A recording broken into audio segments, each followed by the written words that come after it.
Hey, I'd like to welcome you to another episode of Mission Matters. My name is Adam Torres, and if you'd like to apply to be a guest on the show, just head on over to missionmatters.com and click on Be Our Guest to apply. All right, so today's guest is Darius Ross. He's an executive business coach, an author, philanthropist, and a certified broker. Darius, welcome to the show. Pleasure to meet you, Adam. Looking forward to it. Good to meet you as well, Darius. And just to get us kicked off here, we like to start with what we call our Mission Matters Minute. So, Darius, at Mission Matters, our aim and our goal is to amplify stories for entrepreneurs, executives, and experts. That's what we do. Darius, what mission matters to you? I think the greatest thing now is for folks to really appreciate that in the next 5 to 10 years, we're going to be in a guerrilla state of being as far as mindset. And it's very important for entrepreneurs and individuals that are looking to be successful in business to adapt that guerrilla mindset to be prepared for anything, because this is the greatest time in history to take advantage of financial gains, but it's also one of the greatest times for financial losses, so you have to be prepared. That's great having you on the show. And I want to go further into that concept. So what does that guerrilla mentality or that mindset mean? Like, what does that mean to you? It means that sometimes you have to be prepared for just about any situation that's going on in your business, whether your employees all of a sudden decide they want to go renegade and go rogue and decide to join another company. Yeah. And that happens quite often. And or whether you're in a relationship and you have to be prepared for the relationship to go left on you and you can't get depressed because something is happening. You have to adapt and be like, okay, now this is just another clog in the wheel and I got to keep moving. So it's just being prepared for anything at all times and being adaptable to dealing with the situations as they come across, because they're going to come across. How did you develop that, or how did you come up with that ideology? I was a kid, and one of the things, for those of us that are, say, over age 50, they remember Magilla Gorilla and the cartoon. And the funny thing of it is, at that time, there was Walter Cronkite coming on TV, and he was showing the Vietnamese guerrillas in combat. So I thought for all those years, I'm like, wow, these are real guerrillas. So this is interesting. And, Planet of the Apes is coming on, 2 in the afternoon movie. So I'm like, this is real. Yeah, so you were a kid, So I was so confused with what was going on. But the funny part about it was just realizing how they adapted to strategies. And I'm looking at how they're adapting constantly underground and so forth. So I started reading everything I could about the military. And I'm like, you know what? If you adapt strategies in life to that same concept, there's nothing that you can't get through. I mean, it's going to be difficult, it's going to be aggravating, but you can get through it.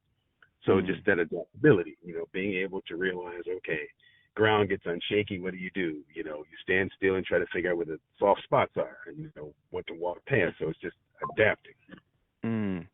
When did you start your entrepreneurial career? Like, how did all that begin for you? It began actually about 6 years old. My dad used to realize I liked to read the paper. So he would come in and just throw the Wall Street Journal, the Financial Times, and just throw them on the floor. And I just started reading them. And his thing was, the curveball was that every single day he'd ask me who the executives were. And this was like a game we'd play, who the executives were, what companies were going up and down the stock market, what was happening, what was the news. And so everything from knowing who Henry Kravitz was to what KKR did to what Henry Kissinger did, I had to know it. And I had to know it in detail. So it began about 6 years old. Wow. What do you think that did for, just developing your mind and just that thought process? That's super interesting to me.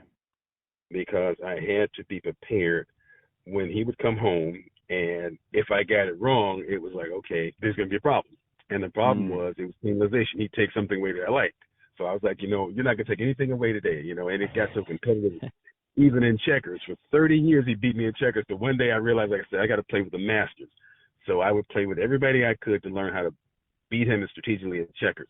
So it was always competition. And so that competition was so driving that it drove me to be successful in everything. There was there's no such thing as loss. You can't lose. Second best didn't count. How'd you get into real estate? How'd that come about? I ended up losing a job. I was working at a bank, and I lost the job because of layoffs. And so as a result of that, it was like, there was a neighbor that was actually doing real estate. And I'm like, what the heck, I can do that. And I had a good mouthpiece because I could talk my way out of anything. I started realizing, I said I can sell salt to a slug and I can sell venom to a snake. So why the heck not get off into something that sales was, good. So I started off selling shoes and ladies' shoes and so forth. And then real estate became the next avenue. So I was like, okay, this is working. But I didn't sell for the first year. I got off into buying commercial.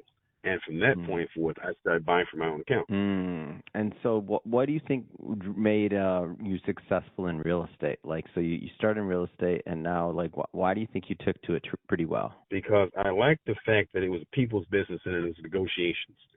You know, I have this thing about being the suave and dapper guy when it came to the ladies. So I said, you know, if you can charm a lady, you can charm a seller into selling you the property. So I was smart enough to realize before this thing became in tandem about being able to do owner financing, every time I looked around, I realized, okay, now if I can give him what he wants and I can get what I want, okay, if I don't have the money, I just give him more money and create my own terms. So I just realized that, okay, I can set the stage. As long as I keep on making this thing work and I can balance it out and figure out how to use leverage, there it was. And it's interesting, though, Donald Trump's book, The Art of the Deal, led me to understanding some things. You know, people say what they will and may about the gentleman, but the bottom line of it was he wrote something that was very interesting, because that art of the deal is just that if you can persuade people to go your way, you're in business. Yeah, that makes a lot of sense. Mm-hmm. Yeah, it doesn't have to be any money. It's just a matter of how smart you are to be able to persuade them. What markets do you work in? So with your company, and just for everybody listening, we'll make sure to get some websites or things like that for D. Alexander Ross Real Estate Capital Partners. But tell me a little bit more about your company. What markets do you work in? What kind of deals are you looking at or for? I acquire in any market as long as it's hard pressed and there's some negotiation room there, and owners are looking to get out and I'm looking to get in, and especially depressed properties. You know, they coined me at one point in time the junk man, because I would take a building with a leg and a kickstand. I figured, okay, I'd look at it and be like, all right, I can make this work. And everybody be like, man, this building is just screwed up. It's just, there's another word I'll use, but I use the F word.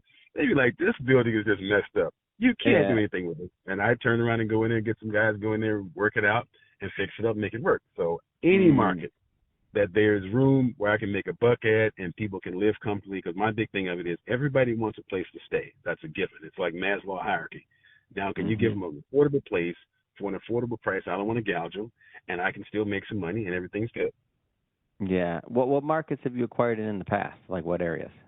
The Midwest, Illinois, Michigan, Ohio, Wisconsin. I have the BG companies there. I have in the East Coast, all the way from Maine down to Pennsylvania and New Jersey. I don't do much out west because that's a different market altogether. Down south, Louisiana, Georgia, Alabama, and Mississippi. So.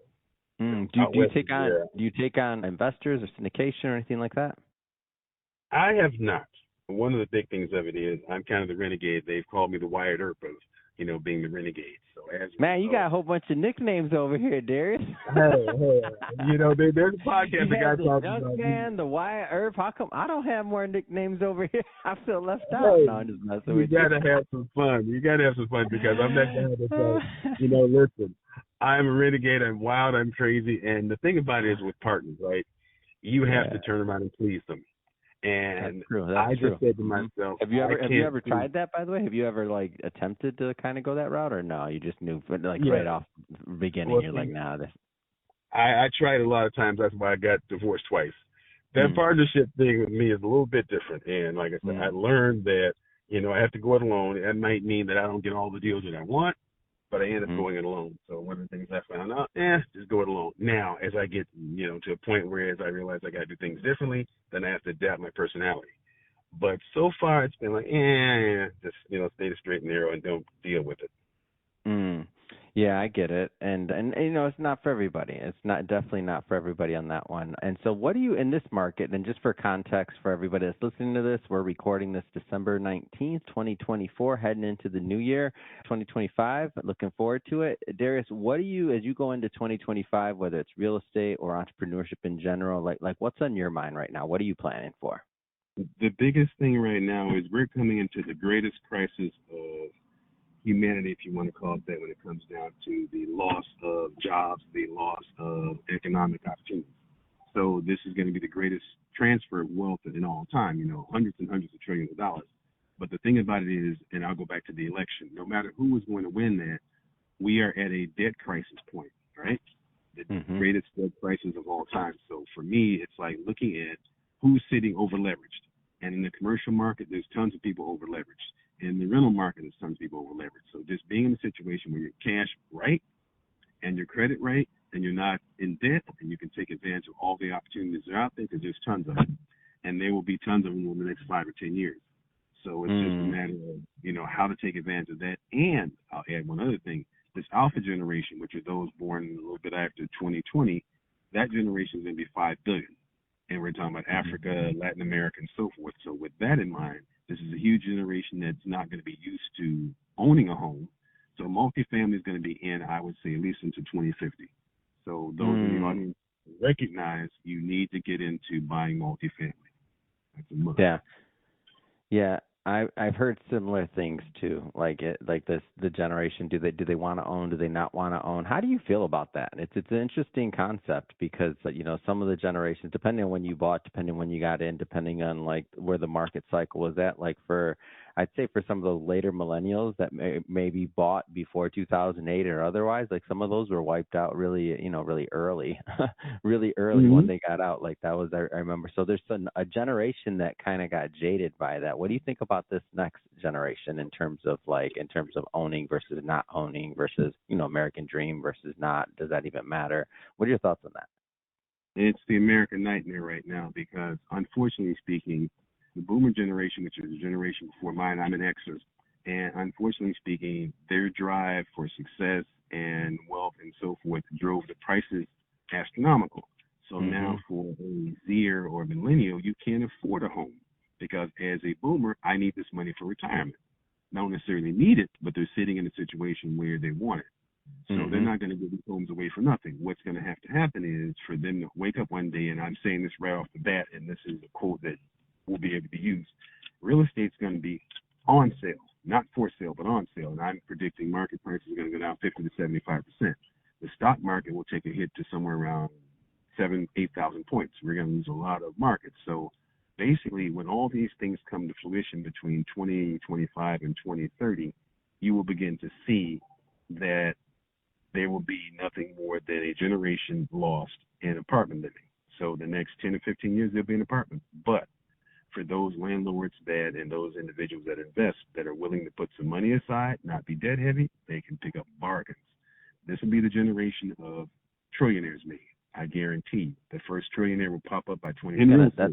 That's going to be interesting to see how that all plays out because as I even just I talked to a lot of people and most don't really want to own a home. They're just not into it. They don't want they're okay with the with renting. They're okay with not having that other responsibility, even if they can't afford it. Many people, it's just they don't want to deal with it. They want to be flexible. They want to go different areas. They don't want to just not something they want to be tied down to, which is super interesting to me. I don't know. And I feel like I've seen a couple of different models, like fractional type ownerships and all these other things and membership things and a lot of different models coming up. So I feel like there's also going to be some room for innovation in terms of how we own real estate, what concept that looks like, and the traditional model versus whatever comes up next. Is it going to be just like the same way Uber displaced taxis and things like that, the same kind of concept, but it does something else, does some new model that we haven't even considered come up that becomes the norm at some point. Who knows, right? Absolutely. I mean, it's going to be there because the fascinating thing about it now is that young people, with this whole thing after COVID, when that process of I don't want to work anymore for the man, so to speak, I don't want to go through these hardships and aggravations of being told what to do, that is becoming a mindset. And that very same mindset is going to stay on the table for, I would say, at least another 2 generations, another 10, 15 years. Yeah, that's going to be interesting. It's a whole nother can of worms there, Darius. Come on, man. What are they going to give you? That's why they call you the Renegade, right? I forgot your nicknames. Renegade, Wire, what else you got? The Juggler. Oh, man, it's too good. Well, Darius, man, I just have to say it's been great having you on the show today. Learn a little bit more about your background, of course, about the work that you're doing. So Darius, how can people follow up? How can they learn more? How can they follow you? They can find me on YouTube for all the videos. I also have a website. It's DariusARoss.com. That's DariusARoss.com. They can send me an email message at Darius@DariusRoss.com.